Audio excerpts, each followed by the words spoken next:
আল্লাহ তাআলা কিয়ামতের কঠিন ময়দানে যেদিন স্বামী স্ত্রীকে চিনবে না, স্ত্রী স্বামীকে দেখে পালিয়ে যাবে, বন্ধু বন্ধুরে চিনবে না, পীর সাহেব মুরিদরে চিনবে না, মুরিদ পীর সাহেবরে চিনবে না, দলের কর্মী তার নেতারে চিনবে না, নেতা তার কর্মীরে চিনবে না, বন্ধু বন্ধুরে দেখে পালাবে। এই কঠিন মুহূর্তে সূর্যটা মাথার কাছে চলে আসবে, জমিনটা তামার জমিন হবে, আজকের জমিনের মতো নয়। মানুষ ঘর্মাক্ত, ক্লান্ত, শ্রান্ত মাথার মগজগুলো কানের ছিদ্র আর নাকের ছিদ্র দিয়ে বেয়ে বেয়ে পড়বে। বিশ্বনবী ফরমান, কিয়ামতের ওই কঠিন ময়দানে 7 শ্রেণীর ব্যক্তিকে রব্বুল আলামিন তার আরশের নিচে ছায়া দিবেন।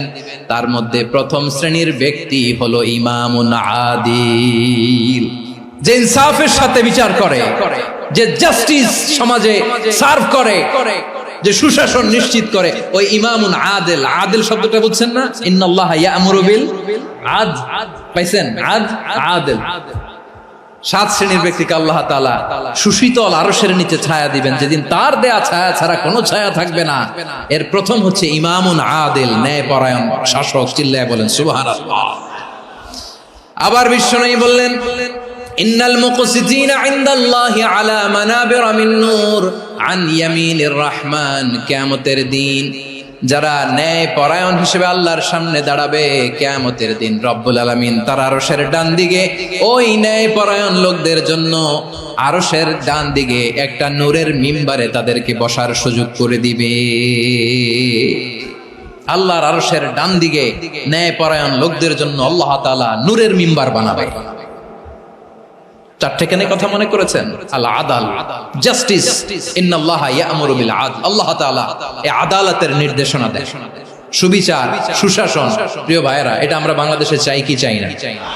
এই যে অরাজকতা, এই যে অন্যায়, এই যে জুলুম, এই যে ইনকনসিস্টেন্সি সমাজের অসঙ্গতির প্রধান কারণ জাস্টিস নাই, সুবিচার নাই, সুশাসন নাই। শেষবারের মতো আওয়াজ করে বলেন তো, আমরা বাংলাদেশে আদল চাই কি চাই না? তাহলে প্রথম নির্দেশনা শেষ। আল্লাহ তাআলা তোমাদেরকে আদলের আদেশ দেন। এরপরে আল্লাহ বললেন, আমি তোমাদেরকে ইহসানের আদেশ দেই। ইন্নাল্লাহা ইয়া'মুরু বিল আদলি ওয়াল ইহসান। আমি তোমাদেরকে যেমনি আদলের নির্দেশনা দেই, তেমনি ভাবে তোমাদেরকে ইহসানের নির্দেশনা দেই। ইহসান, আওয়াজ করে সবাই বলেন তো ইহসান। ইহসান মানে কারো প্রতি সফট হার্টেড হওয়া, মহানুভব হওয়া, অনুগ্রহ পরায়ণ হওয়া, অনুগ্রহশীল হওয়া, একে অপরের প্রতি দয়াদ্র হওয়া।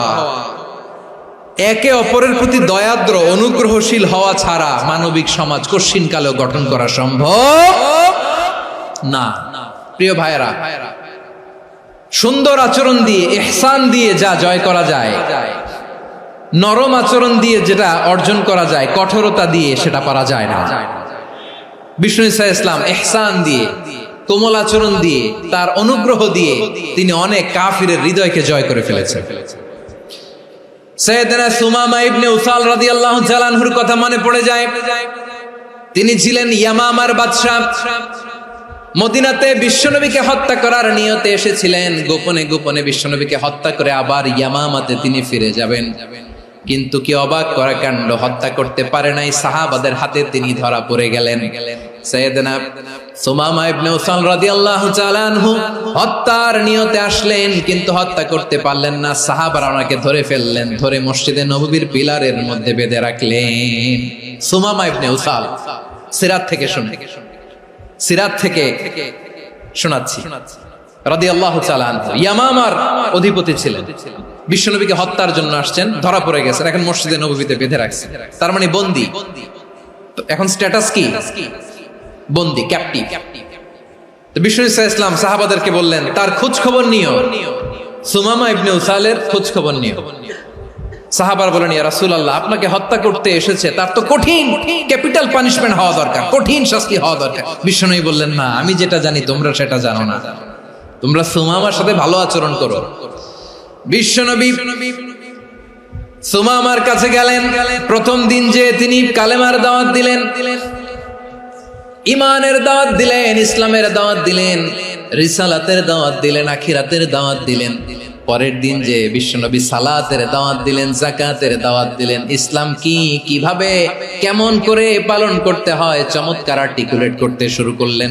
তন্ময় হয়ে সুমামা ইবনে উসাল রাদিয়াল্লাহু তাআলা আনহু বিশ্বনবীর কথাগুলো শুনতে আরম্ভ করলো। একদিন নয়, 2 দিন নয়, টানা 3 দিন বিশ্বনবী সুমামার কাছে ইসলামকে প্রেজেন্ট করেছেন, উপস্থাপন করেছেন। আওয়াজ করে বলেন, কয় দিন? 3 দিন। 3 দিন মসজিদে নববীতে বাধা। আর সাহাবীদেরকে বললেন, তার খোঁজ খবর নিও, তোমরা যে রুটি বানাও এর মধ্যে সবচেয়ে ভালো আটার রুটিটা তারে দিও, সবচেয়ে রিফাইন্ড খেজুর, যেটা পিওর খেজুর, এটা তারে দিও। আর বিশ্বনবী নিজের উট থেকে দুধ দহন করে ওনার বাড়ির এক কর্মচারীকে বলেছেন, দুধ দহন করে সুমামার জন্য নিয়ে যেও। সুবহানাল্লাহ পড়বেন না? সবাই তো অবাক, ইয়ামামা থেকে আসছে নবীকে হত্যা করতে, বিশ্বনবী দেখে তারে জামাই আদর করে। একদিন নয়, 2 দিন নয়, টানা 3 দিন বিশ্বনবী এভাবে সুমামার কাছে যেয়ে ইসলামকে প্রেজেন্ট করতে আরম্ভ করলেন, ইসলামকে উপস্থাপন করতে শুরু করলেন। আর তাকে চমৎকার এন্টারটেইনমেন্ট, আপ্যায়ন দিতে আরম্ভ করলেন। টানা 3 দিন যখন ইসলামের দ্য বিউটিজ অফ ইসলাম, ইসলামের সুমহান বাণী, সৌন্দর্য তার কাছে উপস্থাপন শেষ, তাকে আপ্যায়ন শেষ, বিশ্বনবী বললেন সাহাবাদেরকে, যাও এবার সুমামার হাতের পায়ের রশি দুটো খুলে দাও। সাহাবারা তর্ক জুড়ে দিলেন, লা ইয়া রাসূলুল্লাহ, এমনটা করবেন না, তো ভয়ঙ্কর ভয়ঙ্কর খুনি, কি জানি কি হয়ে যায়। বিশ্বনবী বললেন, না, তার হাতে পায়ের রশিগুলো খুলে দাও। সাহাবারা বিশ্বনবীর কথা মতো তার হাতে পায়ের রশিগুলো খুলে দিল। সুমামা মুহূর্তের মধ্যে মসজিদে নববী থেকে বের হয়, ইয়ামামায় ফিরে না যে মসজিদে নববীর পাশে একটা খেজুর বাগান ছিল, সেখানে চলে গেলেন। সেখানে একটা ছোট্ট কুয়া ছিল, কুয়ার পানি দিয়ে তিনি গোসল করলেন। সুবহানাল্লাহ পড়েন। কুয়ার পানি দিয়ে গোসল করে মসজিদে নববীর সামনে এসে বিশ্বনবী এবং সাহাবাদের সামনে দাঁড়িয়ে সাব্বাবা উঁচু করে বললেন, আশহাদু আল্লা ইলাহা ইল্লাল্লাহ ওয়া আশহাদু আন্না মুহাম্মাদান আবদুহু ওয়া রাসূলুহু। আমি সাক্ষ্য দিচ্ছি আল্লাহ ছাড়া কোনো ইলাহ নাই, আর মুহাম্মদ আল্লাহ তাআলার প্রেরিত বান্দা এবং রাসূল। প্রিয় ভাইয়েরা, ইহসান দিয়ে যা জয় করা যায়, কঠোরতা দিয়ে সেটা কঠিনকালেও জয় করা যায় না। আওয়াজ করে বলেন, ঠিক কি না? এবার সুমামা দাঁড়িয়ে বলে, ওগো নবী, আমি তো কালিমা পড়ে মুসলমান হয়ে গেলাম, এবার শোনেন, এই মুহূর্তের আগে আপনার চেহারার চাইতে নিকৃষ্ট কোনো চেহারা আমার কাছে ছিল না, কিন্তু শাহাদা পাঠ করার পরে আপনার চেহারার চাইতে উত্তম শ্রেষ্ঠ কোনো চেহারা আমার কাছে আর নাই।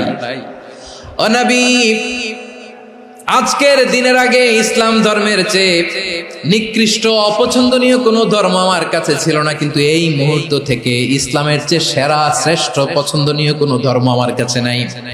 নবী গো, আজকের দিনের আগে মদিনার চাইতে অপছন্দনীয় নিকৃষ্ট কোনো শহর আমার কাছে ছিল না, কিন্তু এই মুহূর্তের পর থেকে মদিনার চাইতে কোনো শ্রেষ্ঠ শহর আমার জানা নাই। সে ছিল গমের বড় ডিলার, গম বেচতো। কি বেচতো? তার গম কিনে মক্কার লোকেরা রুটি খাইতো। সে ঘোষণা দিল, আজকে থেকে মক্কাবাসীদের জন্য সব গম আমি হারাম করে দিলাম, মক্কাবাসী এখন না খেয়ে মরে। সুবহানাল্লাহ পড়বেন না? মক্কাবাসী বিশ্বনবীর কাছে আসলেন, এসে বললেন, মুহাম্মদ, আমরা তো তোমার ভাই, তোমার চাচা, তোমার ভাতিজা, তোমার আত্মীয়, তুমি সুমামারে বলো সে যেন আবার গমের সাপ্লাই মক্কার জন্য অনুমতি দিয়ে দেয়। বিশ্বনবীর অনুমতি ক্রমে সুমামা আবার মক্কাতে গম পাঠাতে শুরু করলো। পড়েন সুবহানাল্লাহ। ইহসান, ইহসান দিয়ে আপনি যেটা জয় করতে পারবেন, you can win the heart of your enemies. ইহসান দিয়ে আপনি আপনার শত্রুর হৃদয়কে জয় করতে পারবেন। এজন্য আল্লাহ বললেন, ওয়া আনফিকু ফি সাবিলিল্লাহি ওয়া লা তুলকু বিআইদিকুম ইলাত তাহলুকা ওয়া আহসিনু ইন্নাল্লাহা ইউহিব্বুল মুহসিনিন। তোমরা আল্লাহর রাস্তায় দান করবে আর নিজেরা নিজেদেরকে ধ্বংসের হাতে ঠেলে দিও না। তোমরা একে অপরের প্রতি ইহসান করবে, কারণ ইহসানকারীদেরকে আল্লাহ বড্ড ভালোবাসেন। সুবহানাল্লাহ পড়েন। আবার সূরা রহমানে আল্লাহ বললেন, হাল জাযাউল ইহসানি ইল্লাল ইহসান ফাবিআইয়ি আলা, সবাই পড়েন ফাবিআইয়ি আলাই রাব্বিকুমা তুকাযযিবান। ইহসানের প্রতিদান হিসেবে ইহসানি হয়। বিশ্বনবী সুমামার প্রতি যেমন ইহসান করেছেন, সুমামাও ঠিক তেমন ইহসান ফিরিয়ে দিয়েছে। ঠিক কিনা বলেন? তাহলে এক নম্বরে হচ্ছে আদ, ন্যায় বিচার। দুই নম্বরে সবাই বলেন ইহসান, সদাচরণ। ইহসান দুই ধরনের প্রিয় ভাইরা, ইহসান ফিল ইবাদা, ইহসান ফিল মুআমালা। ইহসান ফিল ইবাদা হচ্ছে একাগ্র অনুভবে ইবাদতে ডুব দেওয়া, এর নাম ইবাদতের ইহসান। সুবহানাল্লাহ পড়ুন। বিশ্বনবী বলেন ইহসান মানে কি জানো নাকি? হাদিসে জিবরিলে সাইয়েদনা জিবরিল আলাইহিস সালাম বিশ্বনবীকে বললেন আখবিরনি আনিল ইহসান। নবী আমাদেরকে বলেন ইহসান মানে কি? বিশ্বনবী বললেন আনতা আবুদাল্লাহা কাআন্নাকা তারাহু ফাইন লাম তাকুন তারাহু ফাইন্নাহু ইয়ারাক। ইহসান মানে হলো এমন ভাবে তুমি আল্লাহর সামনে নিজেকে উজাড় করে ইবাদত করবে, তুমি ভাববে তুমি আল্লাহকে দেখতে পাচ্ছ।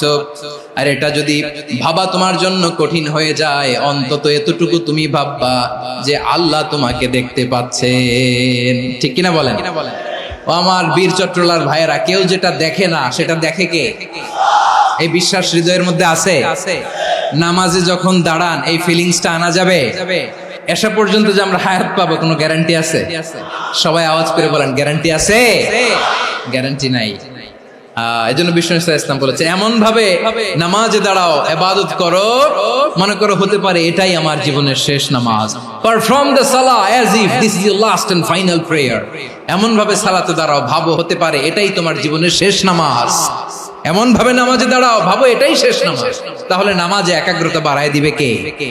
ফলে ইবাদতের ইহসান আমাদের অর্জিত হবে।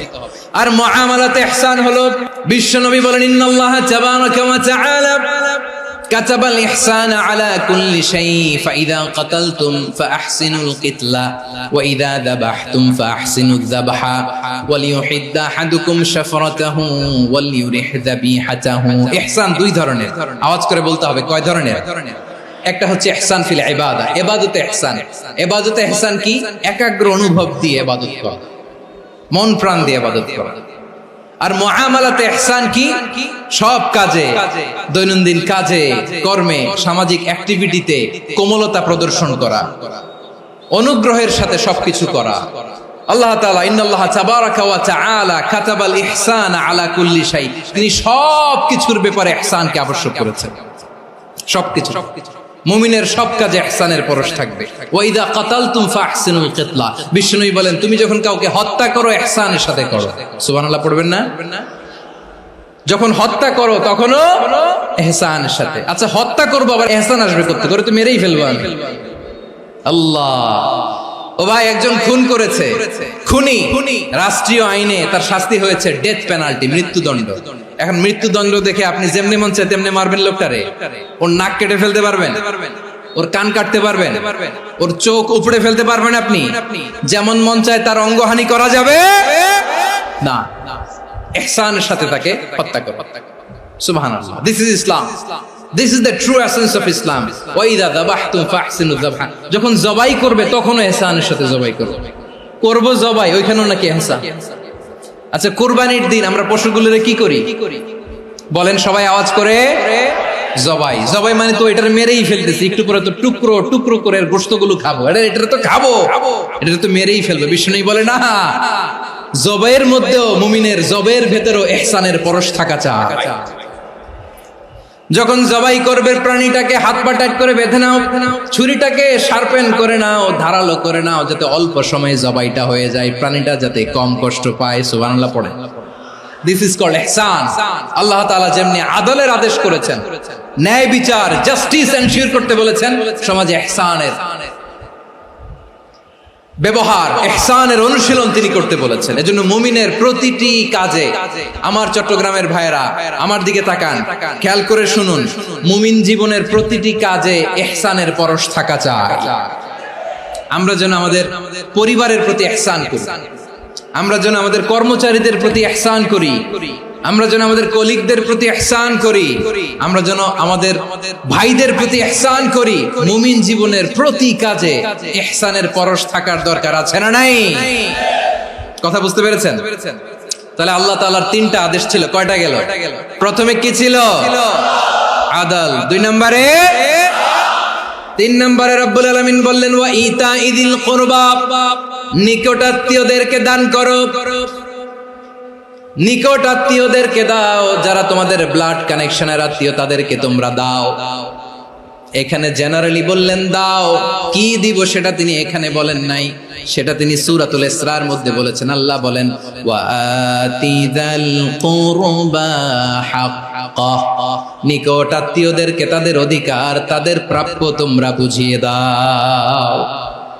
দেখেন, একটা শান্তির সমাজ, একটা সমৃদ্ধ সমাজ, একটা মানবিক সমাজ গঠনের জন্য আল্লাহ তাআলা বেশি না, মাত্র 3টা অর্ডার, 3টা ভার্ডিক্ট তিনি জারি করেছেন। 1 নাম্বার সুশাসন, ন্যায় বিচার। 2 নাম্বার ইহসান। 3 নাম্বার নিকটাত্মীয়, যারা কাছের, তোমার ভেরি ক্লোজ রিলেশনশিপে আছে, তাদেরকে দাও। দাও, দিলে বাড়িয়ে দেয় কে? অনেকে দিতে চায় না, কৃপণতা করে। দিলে বাড়ায় দেয় কে? ও মিয়া, মদিনার মধ্যে সবচাইতে গরিব সাহাবী ছিল বেলাল রাদিয়াল্লাহু তাআলা আনহু। ওনার এন্টায়ার অ্যাসেট, সম্পদের পরিমাণ কতদূর জানেন? একটা লুঙ্গি। বেলাল রাদিয়াল্লাহু তাআলা আনহু, ওনার টোটাল ওয়েলথের এস্টিমেশন হচ্ছে মাত্র একটা লুঙ্গি। একটা লুঙ্গি, টোটাল ওয়েলথ এস্টিমেশন, টোটাল সম্পদের পরিমাণ বেলাল রাদিয়াল্লাহু তাআলা আনহুর কি ছিল? ওই বেলাল রাদিয়াল্লাহু তাআলা আনহুকে বিষ্ণু ইসলাম বলেছেন আনফিক ইয়া বেলাল, ও বেলাল তুমিও দাও। ওয়ালা তাখশা মিন যিল আরশি ইখলালা, আরশের অধিপতির তো কোনো ঘাটতি নাই, তুমি দিলে ওই আল্লাহ তোমারে বাড়ায় দিবে। এজন্য আমার প্রিয় ভাইয়েরা, দিলে কমে না, দিলে বাড়ে। অনেকে ধরে রাখে, নতুন কিছু নিতে পারে না, হাত দিয়ে যেটা ধরে রেখেছেন এটা দিয়ে দেন, বড় একটা ধরার সুযোগ পাবেন। জোরে বলেন ঠিক কিনা? রব্বুল আলামিন বললেন 3 নাম্বার আদেশ হলো তোমাদের প্রতি সমাজটারে কেমন করে মানবিক সমাজ, সুন্দর সমাজ গড়বা। 3 নাম্বার আদেশ হলো ওয়া আতিদাল কুরবা হাক্কা, নিকটাত্মীয়দেরকে তাদের প্রাপ্য বুঝিয়ে দাও। এই নিকটাত্মীয়দেরকে তাদের অধিকার বুঝিয়ে দেওয়া, প্রাপ্য বুঝিয়ে দেওয়াতে আমাদের গাফলতি আছে না নাই? অনেকে দেখবেন অনেক আল্লাহওয়ালা, তাহাজ্জুদ গুজার, সেজদা দিতে দিতে কপালে কালো দাগ ফেলে দিছে, সে তার বোনের হকটা আদায় করে নাই, আছে না নাই? অনেক বড় হাজী সাহেব, বিশাল লম্বা দাড়ি, ছেলেরে সব দিয়ে দিছে, মেয়েরে কিছু দেয় নাই, মেয়ের হক আদায় করে নাই, আছে না নাই? এই হাজী সাহেবেরা, এই আল্লাহওয়ালারা কিয়ামতের ময়দানে আটকে যাবে।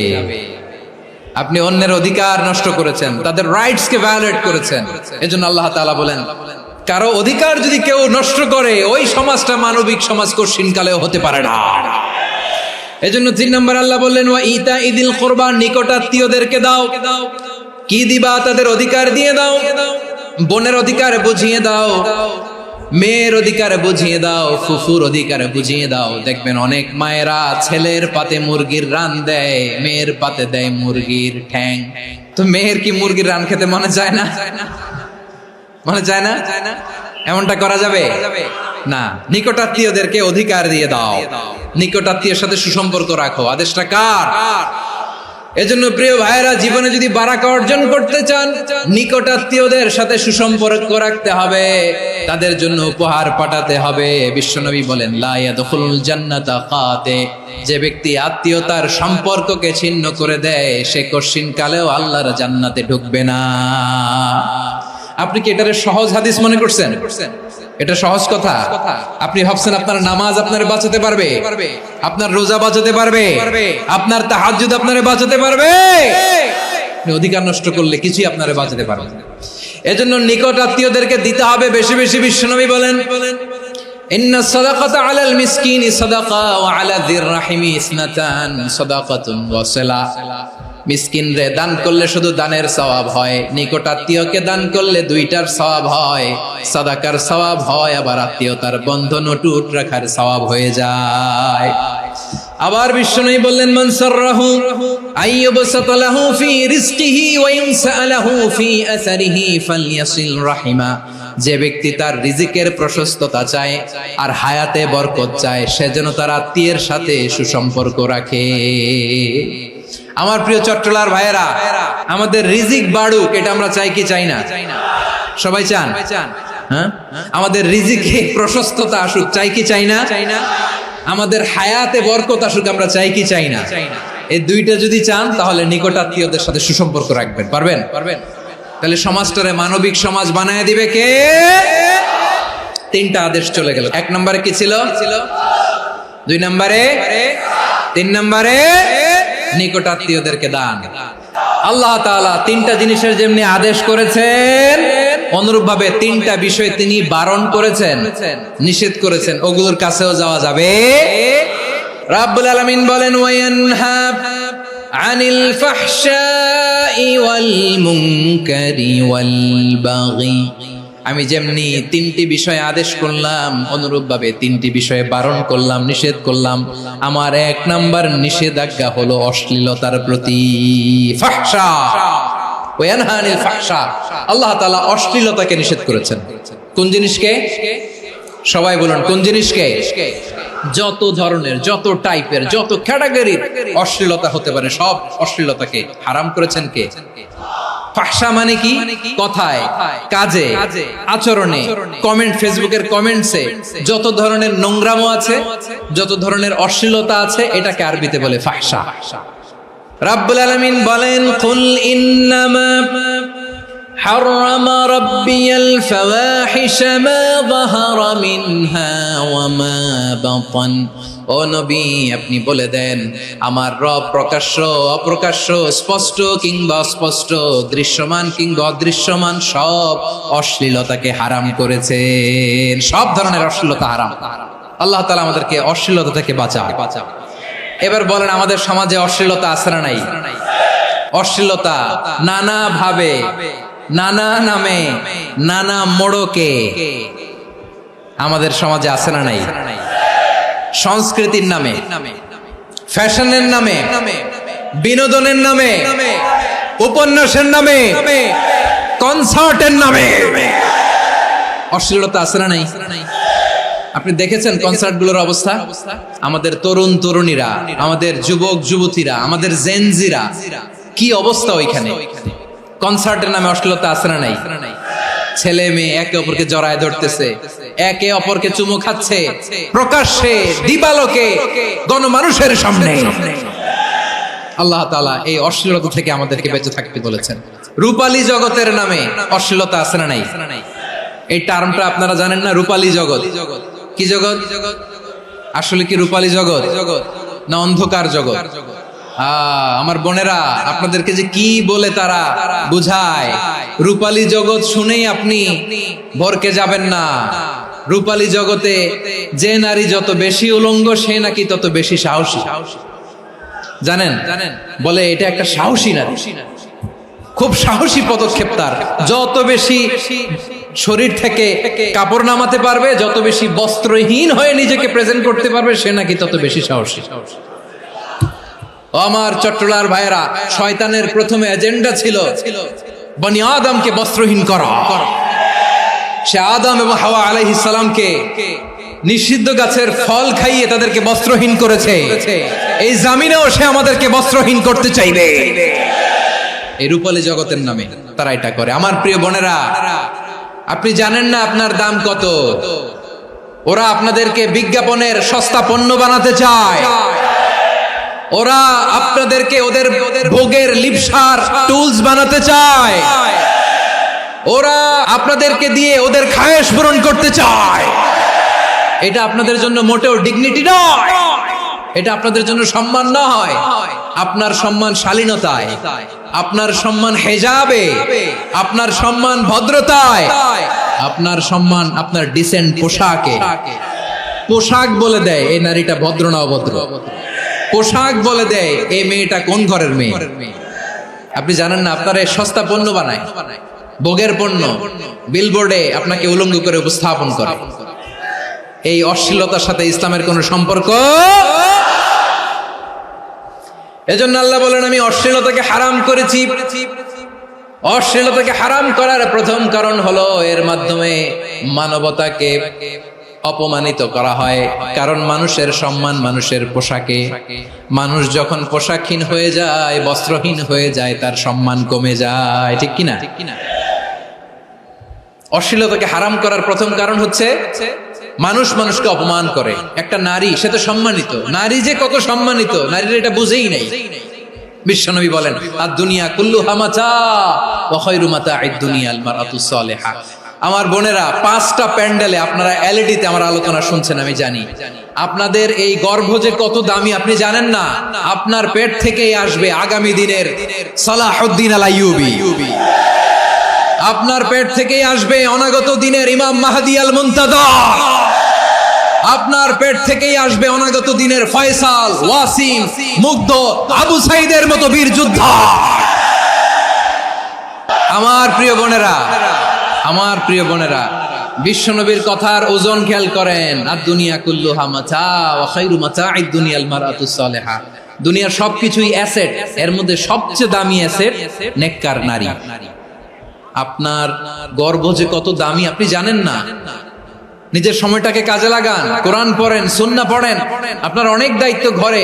You are the MD of your family. একটা family it's a very big institution. পরিবার একটা অনেক বড় প্রতিষ্ঠান, and you are the MD of your institution. আপনি এই পরিবারের MD, managing director of your family. এখানে আপনার কত দায়িত্ব। আপনি ছেলে মেয়েদেরকে তারবিয়া করবেন, আপনি আপনার স্বামীর জন্য ঘরটার জান্নাতের নীর বানাবেন, আপনার জন্য জান্নাতের ডুপ্লেক্স বাড়ি ওইখানে তৈরি করে রাখবে কে? আপনি যে কত দামি আপনি জানেন না। নারীদেরকে আল্লাহ বানিয়েছেন উচ্চতর করে, নিম্নতর নয়। নারীদেরকে ছোট্ট জিনিস দিলে এটার বড় করে দেয়। নারীদেরকে ভ্রূণ দিলে, শুক্রাণু দিলে নারী এটারে বাচ্চা হিসেবে উপহার দেয়, ঠিক কিনা? বিয়ের মাধ্যমে স্বামী যখন তার শুক্রাণু তার স্ত্রীকে উপহার দেয়, স্ত্রী রিটার্নে কি উপহার দেয়? ফুল ফর্ম বেবি, মানব সন্তান। দেখছেন, আপনি দিলেন একটুকুনি, দিছে বিশাল। আপনি যদি নারীকে বাজার এনে দেন, নারী এটাকে সুস্বাদু খাবারে রূপান্তর করে দেয়। আপনি তাকে একটা মুচকি হাসি দিয়ে দেন, সে তার কলিজা দিয়ে দেয়। কিন্তু যদি আপনি তার মনে কষ্ট দেন, সে আপনার জীবনকে জাহান্নাম বানায়া দেয়। নারীর মন বুঝতে পারলে নেয়ামত, বুঝতে না পারলে কিয়ামত। আমার প্রিয় বোনেরা, আপনি যে কত দামি আপনি জানেন না। অনেক দামি আপনি। আপনাদেরকে যেন ভোগের সস্তা পণ্য বানাতে না পারে, আপনাদেরকে সচেতন থাকতে হবে। তাহলে কেন আল্লাহ তাআলা এই ফাহশা, অশ্লীলতাকে হারাম করলেন? 1 নাম্বার, এতে হিউম্যান ডিগনিটি কমে। 2 নাম্বার, এতে মানুষের অধিকার নষ্ট হয়। আপনি বিয়ে করেছেন, এরে পরকিয়া করেন, ওর সাথে এরকম আছে না নাই? স্ত্রীর অধিকার নষ্ট করেছেন। আপনি বিবাহ সম্পর্কে আবদ্ধ হয়েছেন তার সাথে, আপনি পরকিয়া করেন ওই ছেলের সাথে, আপনি আপনার হাজবেন্ডের সাথে বিট্রে করেছেন। এজন্য আল্লাহ অশ্লীলতাকে হারাম করেছেন। অশ্লীলতাকে হারাম করার আরেকটা কারণ হচ্ছে আল্লাহ তাআলা এই হিউম্যান জেনারেশনকে, এটাকে প্রিজার্ভ করতে চায়। হিফজুন নাসল, এটা মাকাসিদুশ শরিয়ার অনেক গুরুত্বপূর্ণ একটা মাকাসিদ, অনেক গুরুত্বপূর্ণ। আপনার নাসল, আপনার জেনারেশনকে সংরক্ষণ করা। এই যে আসতেছে ফেব্রুয়ারি, কত ফেব্রুয়ারি জানো? এটা কি বিশ্ব ভালোবাসা দিবস? হ্যাঁ, কি দিবস? এই বিশ্ব ভালোবাসা দিবসের সাথে মুসলমানদের কোনো সম্পর্ক নাই। আমার প্রিয় ভাইরা, এই যে আপনি অবৈধ সম্পর্কে জড়ালেন, কেন আল্লাহ অশ্লীলতাকে হারাম করেছে দেখেন। বলতেছিলাম যে এটা আপনার নাসল, আপনার জেনারেশন, আপনার লিনিয়েজ, আপনার বংশকে প্রিজার্ভ করা। কে কার বাবা, কে কার মা, বাবা মা জানা, প্রজন্মকে প্রিজার্ভ করা, এটা ইসলাম ওয়াজিব করে দিয়েছে।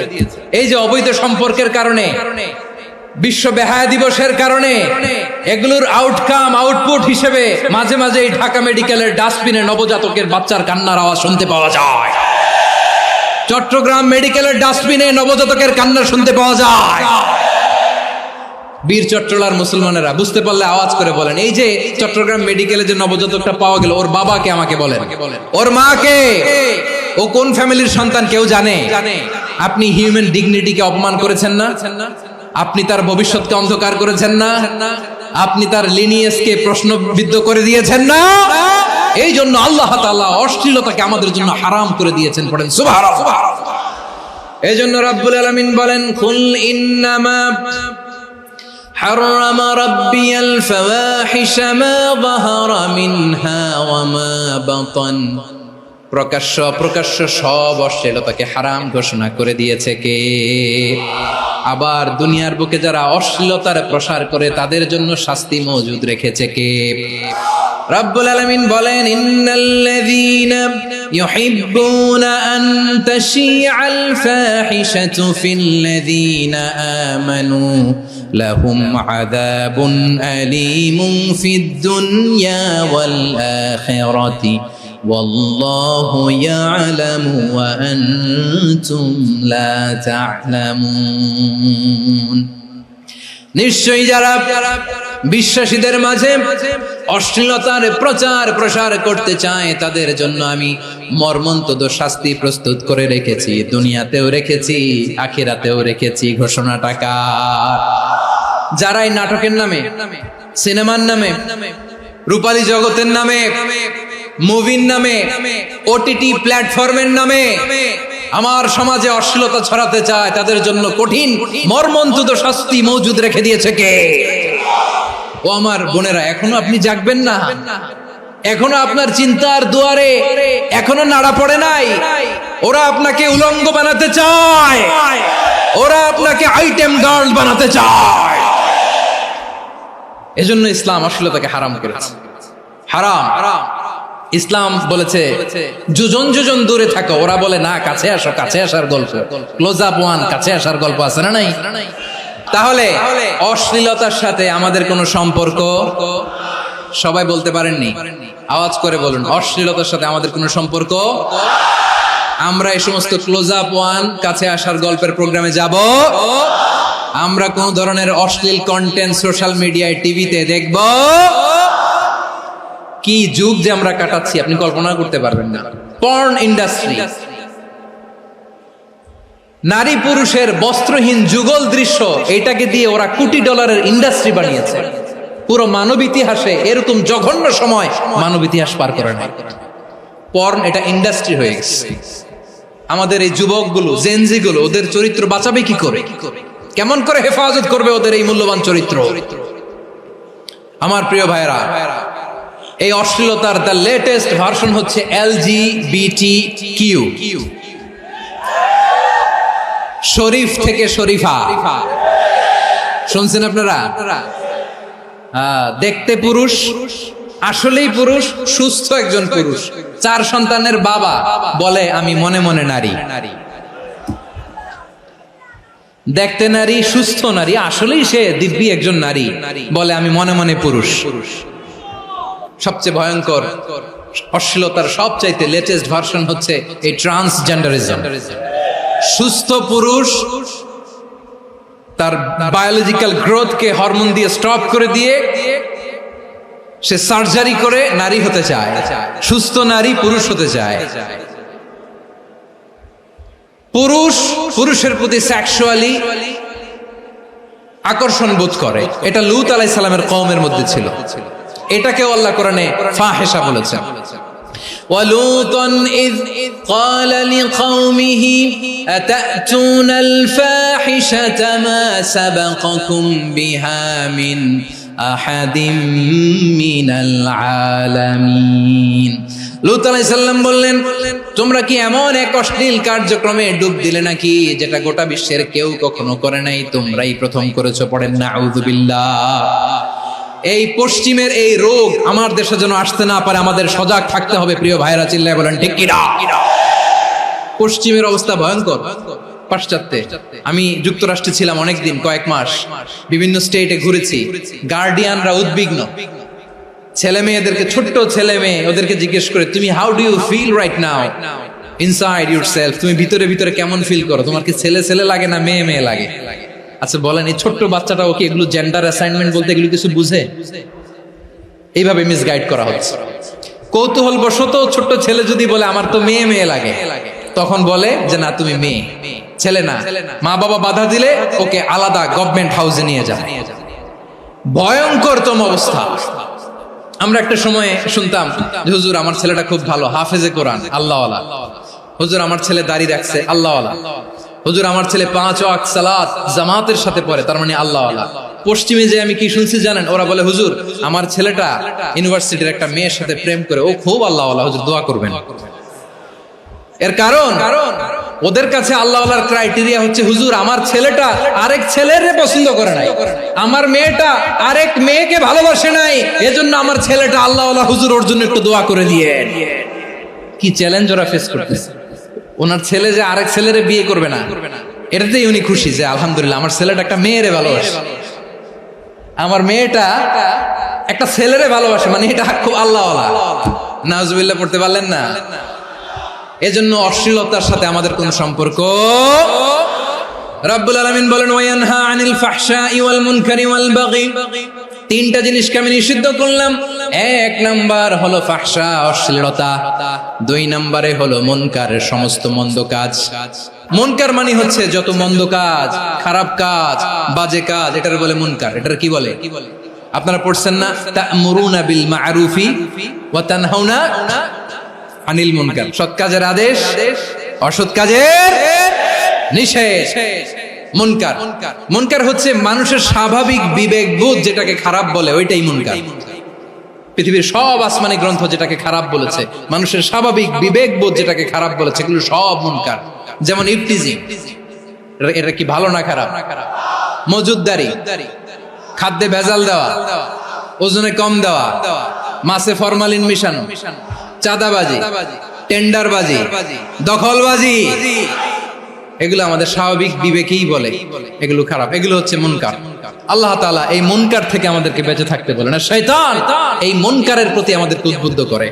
আল্লাহ তাআলা বললেন ইয়া আইয়ুহাল্লাযীনা আমানু লা তাত্তাবিউ খুতুওয়াতিশ শাইতান ওয়া মান ইয়াত্তাবি' খুতুওয়াতিশ শাইতানি ফাইন্নাহু ইয়া'মুরু বিল ফাহশাই ওয়াল মুনকার। আল্লাহ বললেন আমার গোলামেরা শোনো শোনো, ও আমার বিশ্বাসী বান্দারা খবরদার, তোমরা কশিনকালেও শয়তানের পদাঙ্ক অনুসরণ করবে না, কারণ শয়তান তোমাদেরকে অশ্লীলতা এবং মন্দ কাজের দিকে উদ্বুদ্ধ করে। আমাদের কাজ হচ্ছে শয়তান আমাদেরকে যেদিকে নিতে চায় আমরা তার উল্টা দিকে যাব। শয়তান এই মন্দ কাজকে আমাদের কাছে বিউটিফাই করে, চাকচিক্যময় করে আমাদের সামনে উপস্থাপন করে। এজন্য আল্লাহ বলেন মুনকারকে থামাতে হবে, মুনকার প্রতিরোধ করতে হবে। মুনকার প্রতিরোধের দায়িত্ব শুধু আমাদের নাকি? শুধু আপনার খতিব সাহেবের, ইমাম সাহেবের, নাকি মুসলিম উম্মার সবার? আওয়াজ করে বলুন, মুনকার অসৎ কাজ প্রতিরোধের দায়িত্ব কার?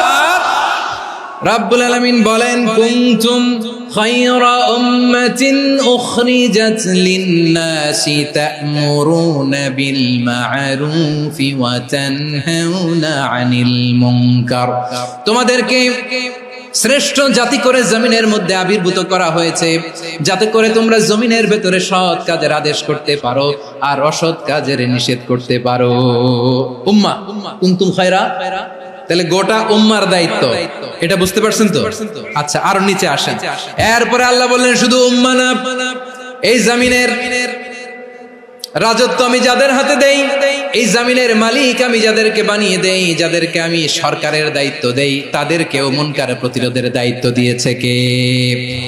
আল্লাহ বলেন যারা ক্ষমতার মসনদে বসেছে তাদেরকে 4 দফা কর্মসূচি আমি আল্লাহ দিলাম। আওয়াজ করে বলেন কয় দফা? আল্লাহ বলেন আল্লাযীনা ইম্মাক্কান্নাহুম ফিল আরদি আকামুস সালাতা ওয়া আতাউয যাকাতা ওয়া আমারু বিল মা'রুফি ওয়া নাহাউ আনিল মুনকার ওয়ালিল্লাহি আকিবাতুল উমুর। যারা এই জমিনের উত্তরাধিকার হয়েছে তারা 4 দফা কর্মসূচি নিয়ে সামনে আগাবা। সালাত কায়েম করবা, যাকাত আদায় করবা, সৎ কাজের আদেশ দিবা, অসৎ কাজ থেকে মুনকার প্রতিরোধ করবা। আদেশটা কার? আমার প্রিয় চট্টলার ভাইরা, পুরো উম্মার দায়িত্ব মুনকার প্রতিরোধ করা, সরকার প্রধানের দায়িত্ব মুনকার প্রতিরোধ করা। এরপর আল্লাহ বলেন প্রতিটা ফ্যামিলির যিনি প্রধান সিইও বাবা, প্রত্যেক বাবারও দায়িত্ব এই মুনকার প্রতিরোধ করা। আওয়াজ করে বলেন ঠিক কি না? যেমনটি সাইয়েদনা লুকমান আলাইহিস সালাম ওনার কলিজার টুকরা সন্তানকে আদেশ করেছেন, ইয়া বুনাইয়া আকিমিস সালাতা ওয়া'মুর বিল মা'রুফি ওয়ানহা আনিল মুনকার। পড়েন সুবহানাল্লাহ। বাবা ছেলেকে সবক দিচ্ছে। লোকমান আলাইহিস সালাম ছেলেকে বলতেছে, ওরে আমার কলিজার টুকরা সন্তান, ওরে আমার বাছা, নামাজ কায়েম করবা, সৎ কাজের আদেশ দিবা, আর মুনকার প্রতিরোধ করবা, অসৎ কাজ, সমাজ থেকে খারাপ কাজকে ঝেঁটে বিদায় করে দিবা। তাহলে দেখেন, আমি স্টেপ বাই স্টেপ নামলাম। পুরা উম্মার দায়িত্ব, জমিনের উত্তরাধিকারী আল্লাহ যাদেরকে বানিয়েছেন সরকার, তাদের দায়িত্ব, প্রতিটি ফ্যামিলির প্রধানের দায়িত্ব, এরপরে বিশ্বনবী বলেন সচেতন প্রতিটি মুসলিমের দায়িত্ব সমাজ থেকে মুনকারকে উৎখাত করা। বিশ্বনবী বলেছেন, মান রাআ মিনকুম মুনকারান ফালিয়ুগাইয়িরহু বিয়াদিহি ফাইন লাম ইস্তাতি ফাবিলিসানিহি ওয়া ইন লাম ইস্তাতি ফাবিকলবিহি ওয়া যালিকা আযআফুল ঈমান। সমাজে যে মুনকার দেখবে, খারাপ কাজ দেখবে, সেজন্য হাত দিয়ে সেটাকে থামায়। আমার প্রিয় ভাইরা, না থামালে আমরাই ডুববো শেষমেশ। আমাদের বাঁচার জন্য হইলেও থামাইতে হবে। রব্বুল আলামিন বলেন, ওয়াত্তাকু ফিতনাতাল লা তুসিবান্নাল্লাযীনা যালামু মিনকুম খাসসা। ও আমার গোলামেরা, ওই আযাবকে ভয় করো যে আযাব যখন আমি জমিনের বুকে পাঠাই, শুধু জালেমদেরকেই মারি না, আলেমদেরকেও মারি। আযাব যখন আসে তখন শুধু জালিমই মরে না, আলেমও মরে। জানেন, মুসা আলাইহিস সালামের পায়ে একবার লাল পিঁপড়া, তো উনি রেগে মেগে পাশি দেখে লাল পিঁপড়ার বাসা, পা দিয়ে ডলে মুছে সবগুলো পিঁপড়া মেরে ফেলছে। এই ঘটনাটা আল্লাহ ঘটিয়েছেন এজন্য। মুসা আলাইহিস সালাম ছিলেন কালিমুল্লাহ, সরাসরি আল্লাহর সাথে কথা বলতেন। তিনি আল্লাহকে জিজ্ঞেস করেছিলেন, আল্লাহ তুমি যখন কোন জনপদে আযাব পাঠাও, শাস্তি দাও, ওখানকার শুধু জালেমরাই তো মরে না, ভালো মানুষগুলোও মরে, তো আযাব দিবা মুশরিকদের উপর দিবা, অবাধ্যদের উপর দিবা, ভালো মানুষগুলোরে মারো কেন? আল্লাহ বললেন, মুসা তোমার যে কামড় দিছিল পায়ের মধ্যে পিঁপড়া, কয়টা পিঁপড়া? একটা পিঁপড়া, তো সবগুলারে মারলা কেন? রেগে মেগে পুরো পিঁপড়ার বাসা ভেঙে মেসাকার করলা কেন? আমি যখন অ্যাকশনে যাই, আমি যখন শাস্তি দেই, তখন এত বাস বিচার করা হয় না, বাস বিচার করা যায় না। যখন অ্যাকশনে যাওয়া হয়, ওইটা ডাইরেক্ট অ্যাকশন হয়ে যায়। চিল্লায় বলো ঠিক কি না? এজন্য আমাদের বাঁচার জন্য হলেও এই পাপ থামাতে হবে, এই শয়তানের অট্টহাসি থামাতে হবে, অন্যায় অপরাধ সমাজ থেকে আমাদের থামাতে হবে। কারণ আযাব আসলে ওরাও মরবে, আমরাও মরব। একটা জাহাজ 2 তলা, আপনি আছেন 2য় তলায়, নিচের তলার কিছু লোক জাহাজের তলা ছিদ্র করতে আরম্ভ করছে। কি ছিদ্র করতেছে? আচ্ছা, জাহাজের তলা ছিদ্র করলে তলা দিয়ে কি ঢুকে? এখন আপনি যদি বলেন আমার কি, আমি তো 2 তলায়, আমি তো ভালো আছি, ওরা ছিদ্র করে ওরা মরবে। আসলে কি শুধু ওরা মরবে? তলা দিয়ে যখন পানি ঢুকবে, জাহাজ ডুবলে আপনিও মরবেন। এজন্য নিজে মরার আগে ওই পাগলগুলোর নিচতলায় যে থামাতে হবে। চিল্লায় বলেন ঠিক কি না? এজন্য আল্লাহ বললেন, মুনকার প্রতিরোধের দায়িত্ব সমাজের টপ টু বটম সবার। এজন্য মুনকার প্রতিরোধ করার দরকার আছে না নাই? সমাজে এই যে ইফটিজিং হয়, আপনার বোনের বয়সী একটা মেয়েকে কিছু বখাটে টিটকারি করে, এই বলে সেই বলে, নোংরা কথা বলে, রাস্তায় দেখেও আপনি পাশ দিয়ে না দেখার মতো চলে যান কেন? আপনি দাঁড়ান না কেন? আপনি দাঁড়ালেই তো থেমে যাবে, কারণ সত্যের যে শক্তি, তার সামনে মিথ্যা মুখ থুবড়ে পড়ে। আপনার সামনেও কিছুই না, নাথিং। আপনি দাঁড়ান, ওকে প্রশ্ন করেন যে আমার বোনকে তুমি ডিস্টার্ব করো কেন? আপনাকে দেখে আরো 5 জন দাঁড়াবে, 5 জনকে দেখে আরো 10 জন দাঁড়াবে। আমাদের নীরবতা আর আমাদের নিশ্চুপ থাকাই জালিমদেরকে আরো শক্তিশালী জালিম বানিয়েছে। এজন্য মুনকার প্রতিরোধের দায়িত্ব আমাদের সবার। টেন্ডারবাজি, চাঁদাবাজি, দুর্নীতি, অপরাধ, দখলদারিত্ব, মজুদদারি, এগুলো সব কিছু একসাথে প্রতিরোধ করতে হবে। ঠিক কিনা বলেন? একটা মানবিক সমাজ যদি চাই, প্রতিরোধ করতে হবে। প্রিয় ভাইয়েরা, আল্লাহর শপথ নিয়ে বলি, এই নাসিহাত গুলো সবার জন্য, সব দলের জন্য, সব মতের মানুষের জন্য। আমরা কোনো দলের প্রতি মানুষকে ডাকি না, আমরা ডাকি ইসলামের দিকে। সব দলের, সব মতের, সব মানুষদেরকে আমরা আহ্বান জানাই, আসুন আমরা একটা সুন্দর সমাজ বিনির্মাণ করি। এই যে নতুন বাংলাদেশের এক সুযোগ এসেছে, আর জীবনে হয়তো আসবে না, সামনের 100 বছর এই সময় আসবে না। আসুন দেশটাকে আমরা সাজাই, আসুন আমরা দুর্নীতি বন্ধ করি, আসুন আমরা চাঁদাবাজি বন্ধ করি, আসুন আমরা দখলদারিত্ব বন্ধ করি, আসুন আমরা এক দল আরেক দলকে নিশ্চিহ্ন করার যে রাজনীতি এটা বন্ধ করি। সব দলের প্রতি আমার আহ্বান, আমরা চাঁদাবাজ মুক্ত বাংলাদেশ চাই, জুলুম মুক্ত বাংলাদেশ চাই, ফ্যাসিজম মুক্ত বাংলাদেশ চাই, গুণ খুন খারাপি মুক্ত বাংলাদেশ চাই, আমরা নতুন ভোরের বাংলাদেশ চাই। ওই বাংলাদেশ পাওয়ার জন্য মুনকার প্রতিরোধে, অন্যায় প্রতিরোধে যদি বাঘের বাচ্চার মতো, আবু সাঈদের মতো দুই হাত উঁচু করে বুককে টান টান করে প্রসারিত করে দাঁড়াতে হয়, রাজি আছো মুসলমান? রাব্বুল আলামিন বলেন ওয়ায়ানহা আনিল ফাহশাই ওয়াল মুনকারি ওয়াল বাগি ইয়াইযুকুম লাআল্লাকুম তাযাক্কারুন। আল্লাহ বললেন আমি অশ্লীলতাকে নিষেধ করি, আমি সব ধরনের মন্দ কাজকে নিষিদ্ধ করি, সব শেষে আমি সীমা লঙ্ঘনকে তোমাদের জন্য নিষিদ্ধ করি। নিষিদ্ধ করেছেন কয়টা জিনিস? এক নম্বরে অশ্লীলতা, দুই নম্বরে মুনকার তথা সব মন্দ কাজ, তিন নম্বরে আল বাগি সীমা লঙ্ঘন, ক্রসিং দ্য লিমিট। সীমা লঙ্ঘন করা ভালো না। We all should know our limits. চিল্লায় বলেন ঠিক কিনা? একই আয়াতে আল্লাহ বললেন কুল ইন্নামা হারামা রাব্বিয়াল ফাওয়াহিশা মা যাহারা মিনহা ওয়া মা বাতানা ওয়াল ইসমা ওয়াল বাগিয়া বিগাইরিল হক। অন্যায় ভাবে যে অবাধ্য হয়, যে সীমা লঙ্ঘন করে, তাদেরকেও আমি এটা হারাম করে দিলাম। সীমা লঙ্ঘন করা হারাম। আল্লাহ বারবার আমাদেরকে ওয়ার্নিং দেয়। যখন আমরা থামি না তখন আল্লাহ ধরে, আর যখন ধরে তখন ছাড়ে না। ধরে না, ধরলে আল্লাহ ফেরাউনকে কিন্তু হুট করে ধরে নাই, আপনারা জানেন 9 বার ওয়ার্নিং দিয়েছে। ফেরাউনকে আল্লাহ তাআলা ওয়ার্নিং দিয়েছিল কয়বার? রাব্বুল আলামিন বলেন ওয়ালাকাদ আতাইনা মূসা 9 আয়াতিন বাইয়িনাত, 9টা মুআজিজা দেখিয়েছি। 1 2 3 বারবার এইভাবে রিমাইন্ডার, ওইভাবে রিমাইন্ডার, এইভাবে নসিহত, ওইভাবে দাওয়া। ফাকুলা লাহু কাওলান লাইয়িনা, নরম করে বলো, সফট করে বলো, যত ওয়ে হতে পারে দাওয়া মেথডোলজি। মুসা আলাইহিস সালামের সব অ্যাপ্লাই শেষ, 10ম বারে যে আল্লাহ ধরছে। 10ম বারে যে ধরেছে। এজন্য আল্লাহ বলেন আমি সীমা লঙ্ঘনকে পছন্দ করি না। কোরআনের অন্য আয়াতে বাগীকে বলা হয়েছে আল ইতিদা, সীমা লঙ্ঘন যারা করে তাদেরকে আল্লাহ বলেছেন মুতাদিন।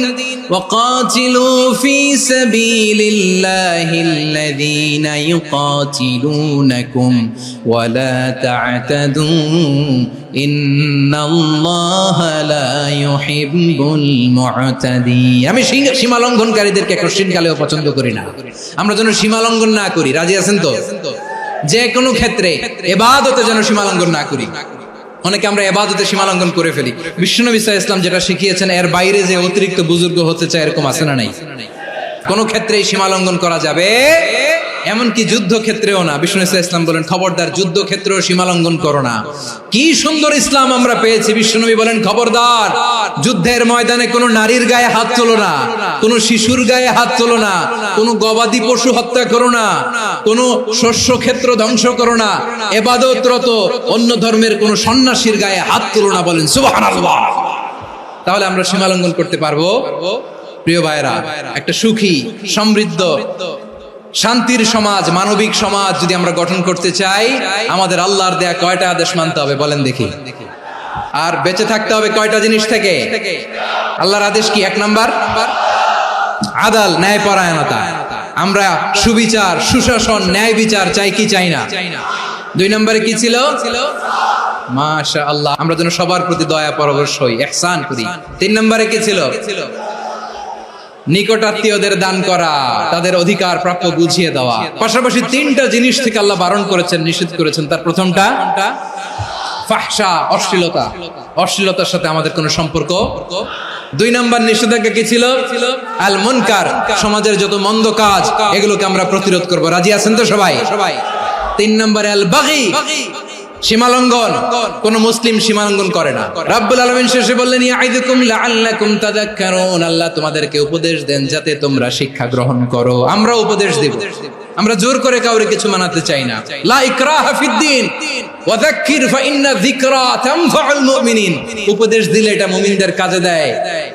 লাস্তা আলাইহিম বিমুসাইতির ইন্নামা আনতা মুযাক্কির। নবী হে, আপনি রিমাইন্ডার দাতা, আপনি উপদেশ দিবেন। আমরাও বিশ্বনবীর এই হাদিসগুলো থেকে, কোরআনের আয়াত থেকে রিমাইন্ডার, এই কথামালা বাণী বাহক হিসেবে এই বাণীগুলো আপনাদের সাথে কাছে পৌঁছে দিলাম। আমরা আল্লাহ তাআলার কাছে প্রার্থনা করি, আল্লাহ আমরা যেন আদল দিয়ে আমাদের সমাজকে গঠন করতে পারি। আল্লাহ আমরা যেন ইহসান করতে পারি, আমরা যেন নিকটাত্মীয়দের দান করতে পারি। আল্লাহ যত ধরনের অশ্লীলতা, অনাচার, মন্দ কাজ, সীমালঙ্ঘন, অবাধ্যতা থেকে যেন আমরা বেঁচে থাকতে পারি। আল্লাহ তাআলা আমাদের সবাইকে কথাগুলো বুঝার ও আমল করার তৌফিক দান করুক। হাযা মা ইনদি ওয়াল ইলমু ইনদাল্লাহ আলাইহি তাওয়াক্কালতু ওয়া ইলাইহি উনীব। সুবহানাকাল্লাহুম্মা বিহামদিকা আশহাদু আল্লা ইলাহা ইল্লা আনতা আস্তাগফিরুকা ওয়া আতুবু ইলাইক।